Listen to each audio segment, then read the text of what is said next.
मैं सुभाष मिश्रा दूरदर्शन समाचार में डॉक्टर मुरली मनोहर जोशी का स्वागत करता हूँ। डॉक्टर मुरली मनोहर जोशी भारतीय जनता पार्टी के संस्थापकों में, क्षितिज के नेताओं में और अपने इतने बड़े राजनीतिक कैरियर में डॉक्टर जोशी के ऊपर न कोई दाग है न कोई दोष है।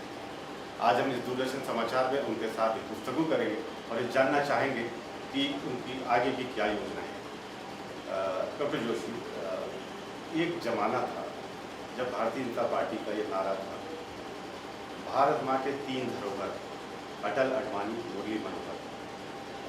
वहाँ से स्थिति थी और आज ये है कि भारतीय जनता पार्टी के जितने वरिष्ठ नेता हैं उनमें से एक आप, उनको धीरे धीरे करके हाशिए पे डाला जा रहा है। मेरा ख्याल ये है कि ये परिस्थिति को ठीक से न समझने की बात।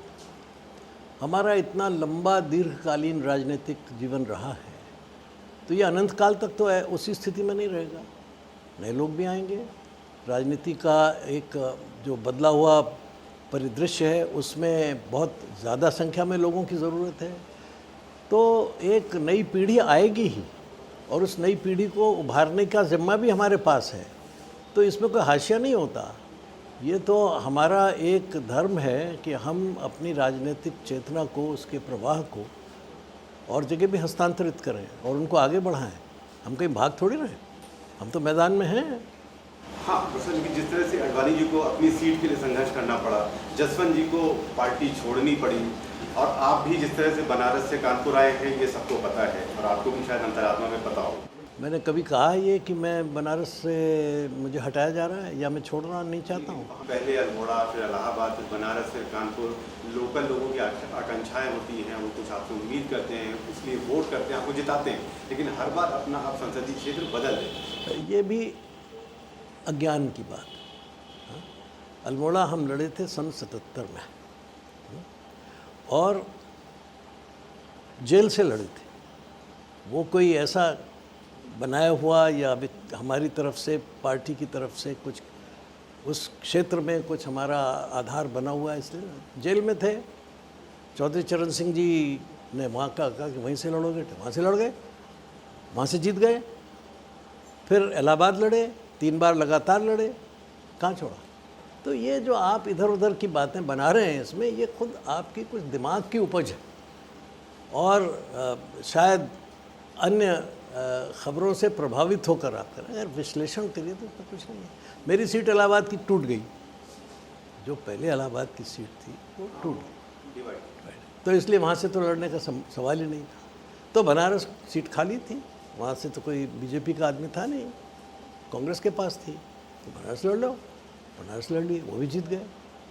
वहाँ से फिर लड़ रहे थे, पार्टी ने फैसला किया कि यहाँ से नरेंद्र भाई लड़ेंगे, तो यहाँ गए। नहीं, आपने जैसे अभी नरेंद्र मोदी की बात की, उनके नेतृत्व में वोट बढ़ रहे हैं, सीटें बढ़ सकती हैं या पार्टी आपकी आगे बढ़ रही है। एक बात ये पार्टी की तरफ से आती है कि ये व्यक्ति आधारित पार्टी हो गई है, विचारधारा दौड़ हो गई है। आपकी पार्टी कई लोगों का, देखिए, ये इसका भी विश्लेषण ठीक होना चाहिए। एक समय इस देश में कांग्रेस के फेस जिसको कहते हैं, चेहरा जिसको कहते हैं, पंडित नेहरू थे। क्या कहें, कांग्रेस व्यक्तिवादी हो गई थी। महात्मा गांधी सारे आंदोलन के शीर्ष पुरुष थे, तो क्या कांग्रेस व्यक्तिवादी हो गई थी। ये किसी भी आंदोलन में, किसी भी खेल में जैसे एक कैप्टन होता है। अब आप कहते हैं धोनी की टीम है, तो क्या क्रिकेट व्यक्तिवादी हो गई है। कभी आप कहते हैं तेंदुलकर की टीम है, तो क्या क्रिकेट वो व्यक्तिवादी। विचारधारा, तो विचारधारा भी तो वही है ना। आखिर विचारधारा में कोई बदलाव आपको दिखाई दिया। लगातार पार्टी का मैनिफेस्टो मैं ही बना रहा हूँ, वही आप जो पार्टी के विचार पर ही मैनिफेस्टो आधारित होता है। तो बिना समझे बूझे आजकल एक, मुझे माफ़ कीजिए, जो शिकायत है मीडिया से वो ये है कि आप बिना विश्लेषण के, बिना गहराई में जाए, अगल बगल से जो कुछ उठ रहा है उसको आप भी परोसें। ये हो रहा है। ये डॉक्टर साहब, आप घोषणा पत्र की जो समिति थी उसके आप अध्यक्ष थे और उसमें काफ़ी आपने मेहनत करके बताया जाता है कि आपने उसमें काफ़ी काम किया और नई चीज़ें इंट्रोड्यूस की। क्या आपने वादा किया है ख़ास तौर पर कि अगर आपकी पार्टी की सरकार बनी तो वो आप देश को नई चीज़ें देंगे जो यूपीए सरकार पिछले 10 सालों में नहीं दे पाई? वो तो बहुत लंबी सूची है। प्रमुख रूप से देखिए, प्रमुख रूप से पहली बात तो उसमें यह है कि हम इस देश की गवर्नेंस को, शासन की प्रणाली को नया रूप देंगे। अभी तक क्या है कि एक पीएमओ है, वो काम कर रहा है, सबको आदेश दे रहा है। हमारा अब नया तरीका ये है कि जो राज्य जिनकी समान समस्याएं हैं, जैसे तटीय राज्य, जैसे हिमालय के निकटवर्ती राज्य, वो राज्य जहाँ रेगिस्तान है, इनकी समस्याएं अलग अलग हैं। इनकी गवर्नेंस के लिए भी एक सा सेट नहीं हो सकता। एक अलग से पैकेज या कुछ इस तरह हम उनके साथ नहीं, शासन के तरीके में, हिमालय में आप वो तरीका थोड़ी लगा सकते हैं जो उत्तर प्रदेश में आप लगा रहे हैं। तो उसके लिए एक हिमालय का एक अलग ढांचा बने और हिमालय की जो क्षेत्र हैं, हिमालय से संबंधित क्षेत्र हैं, उन सब के साथ मिलके एक हिमालयन प्रबंध की बात की जाए। इसी तरह से तटीय राज्यों के प्रबंध की बात की जाए और इन सब की जो वहाँ से छठ की चीज़ें आए, हाँ आवश्यकता है, उसके हिसाब से फिर देश के एक निर्माण का नया प्रारूप दिया जाए। उसमें एक टीम स्पिरिट के साथ काम हो। पीएमओ या प्रधानमंत्री उस टीम का अगुवा रहेगा, लेकिन वो एकमात्र यहाँ से आदेश दे, ये नहीं चलेगा। फिर हम इसमें ये जो राज्य जो करेंगे उसको भी नीचे से चाहते हैं, ई गवर्नेंस भी चाहते हैं और स्मार्ट डिस्ट्रिक्ट्स भी चाहते हैं। साथ ही साथ हम ये भी चाहते हैं कि जो भी काम हो, योजनाएं हों, उसमें जन भागीदारी बराबर हो।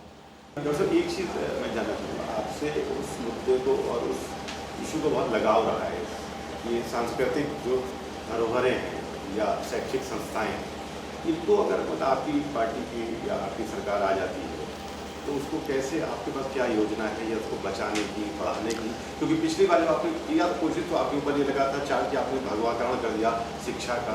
वो संस्कृत है, वो मेरी दृष्टि में बहुत महत्वपूर्ण भाषा है। तमिल है, बहुत महत्वपूर्ण भाषा है। इसके अलावा हम सिर्फ जर्मन और अंग्रेज़ी क्यों पढ़ें, हम चाइनीज़ क्यों न पढ़ें साथ में?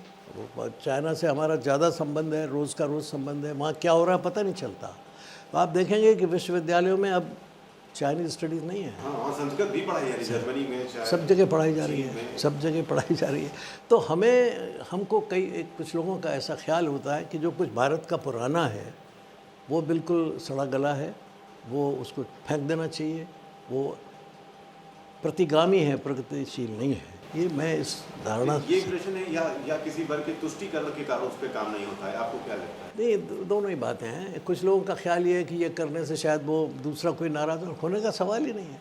आखिर जो फ़ारसी भाषा है उसमें और संस्कृत में तो बहुत साम्य है। हम हस्त कहते हैं, वो हाथ कहते हैं, और दस्त कहते हैं। हम मातृ कहते हैं, वो मादर कहते हैं। हम पितृ कहते हैं, वो पिदर कहते हैं। हम आप कहते हैं, वो आप कहते हैं। पर इसमें दिक्कत क्या है? फ़ारसी भी पढ़ो और संस्कृत भी पढ़ो। जब आपकी सरकार अगर आ जाएगी तो उस पर चर्चा कर लेंगे। अभी ये जो चुनाव चल रहा है जिसका आप देख रहे हैं तेजी से, आपकी पार्टी, आप ये कह रहे हैं हमारी आंधी है, सुनामी है, आपको क्या लग रहा है? देखिए, बहुत जन समर्थन का एक बहुत उच्च स्तर है। ज्वार, हाँ, आप उसे ज्वार कहिए, मैं कहता हूँ बहुत हाई लेवल ऑफ सपोर्ट है और वो हर स्तर पर है। गांव के आदमी से लेकर के जो अपने को बुद्धिजीवी कहते हैं वहाँ तक, एक गरीब मजदूर से लेके जो अपने को उद्योगपति कहते हैं वहाँ तक, एक अगर आप कहें दफ्तर में तो एक चतुर्थ श्रेणी के कर्मचारी से लेकर बड़े अफसर तक, सबको इस बात की एक का आभास है कि एक बदलाव की भाषा इस देश के लोग बोल रहे हैं कि बदलाव लाओ, चेंज चेंज चेंज। ये हर जगह से ये मुखरित हो रहा है, इको कर रहा है, रेजोनेट कर रहा है। इसको मैं ये समझता हूँ कि ये उच्च स्तरीय समर्थन है। आपको लग रहा है मेजोरिटी मिल जाएगी? देखिए, ये तो कोई ज्योतिषी बताएगा मेजोरिटी मिलेगी कि क्या मिलेगी, लेकिन ये सच है। राजनाथ सिंह ने कहा आपको 300 सीटें मिल जाएंगी। मैं इसलिए देखिए, वो मैं तो आप जो मैं कह सकता हूँ वो मैं कह रहा हूँ। मैं किसी दूसरे ने क्या कहा है क्या नहीं कहा है वो मेरा वक्तव्य नहीं। मेरा वक्तव्य यह है कि जो भी सरकार बनेगी वो प्रचंड बहुमत के साथ भाजपा के नेतृत्व में बनेगी। जोशी, एक बार फिर चुनाव की तरफ बात करते हैं। जिस तरह की भाषा इस चुनाव में, चाहे भारतीय जनता पार्टी के कुछ लोग हों बिहार में, अमित शाह, या समाजवादी पार्टी के आजम खान और इलेक्शन कमीशन ने उनके खिलाफ कार्रवाई की, तो आपको नहीं लगता कि इस चुनाव में कुछ ज़्यादा ही गिरावट आ गई है?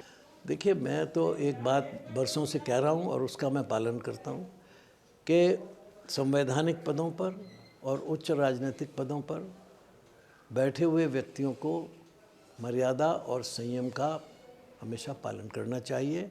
भाषा का प्रयोग संयमित और शिष्ट होना चाहिए। जो अधिसंघ मजदूर वर्ग है वो आपसे बड़ी उम्मीद की लगाए हैं कि तो देखिए, जब बदलाव की बात आती है तो लोग परिवर्तन से आशा करते हैं, तभी तो परिवर्तन कर रहे हैं। अगर उन्हें परिवर्तन में आशा नहीं हो या भरोसा नहीं हो तो परिवर्तन क्यों करेंगे? तो ये तो उनकी बात जायज़ है, वो जब परिवर्तन कर रहे हैं तो किसी उम्मीद से कर रहे हैं। ये कोई अनहोनी बात नहीं है, तो स्वाभाविक है। और जो उनकी जायज़ उम्मीद है, जो यथार्थ से जुड़ी हुई है, वो तो करना उनका हक है। यही कारण आपको लगता है कि प्रदूषण रुक नहीं पाया है, क्योंकि आप जैसा कि बेसिक अंडरस्टैंडिंग नहीं है, समझदारी नहीं है चीज़ों को? समझदारी नहीं है, न तो हिमालय की समझदारी है, न हिमालय से निकलने वाली नदियों की समझदारी है, न नदियों की जो एक प्रत्येक की चेतना होती है, ऊर्जा होती है, एनर्जी होती है, उसकी चेतना है। जब तक रिवर डायनेमिक्स का ठीक से ज्ञान न हो और उसके साथ साथ उस रिवर का इतिहास नहीं मालूम है, कैसे आई। डॉक्टर साहब, कानपुर से आप चुनाव लड़ रहे हैं। कानपुर की दो बड़ी समस्याएं हैं। पहले ये इंडस्ट्रियल कैपिटल हुआ करता था, औद्योगिक राजधानी हुआ था। अब ये औद्योगिक कब्रगाह कहलाता है। और दूसरी समस्या गंगा के प्रदूषण की है। देखिए, ये जहाँ तक इसके औद्योगिक स्तर का सवाल है, इसमें कोई शक नहीं। टेक्सटाइल मिल सब बंद है। टेक्सटाइल मिल तो सारे देश में बंद है। जो सरकारी टेक्सटाइल मिल थी वो कहाँ चल रही?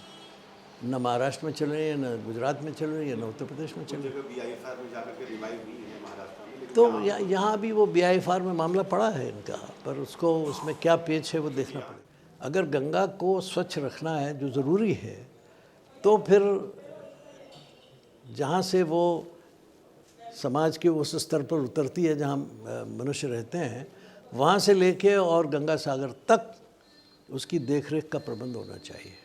डॉक्टर साहब, आपने दूरदर्शन समाचार में बातचीत के लिए समय दिया, इसके लिए बहुत धन्यवाद।